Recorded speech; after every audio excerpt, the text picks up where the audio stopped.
ada 29. Marilah kita memahaminya.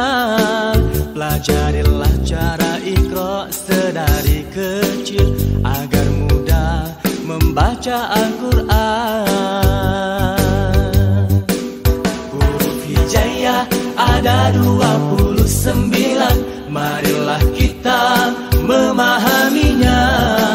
Pelajarilah cara Iqra sedari kecil agar mudah membaca Al-Quran. Sadarilah bahwa membaca Al-Quran adalah suatu amalan pada Tuhan. Jika itu sudah menjadi suatu keyakinan, insya Allah kau kan menjadi insan beriman.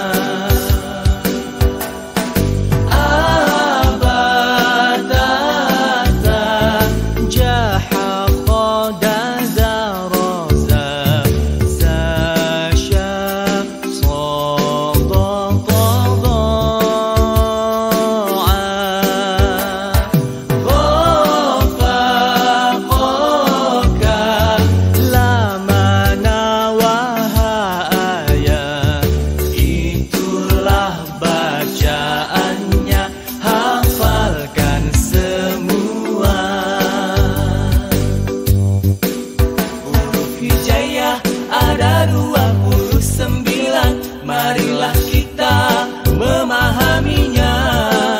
Pelajarilah cara Iqra sedari kecil agar mudah membaca Al-Quran.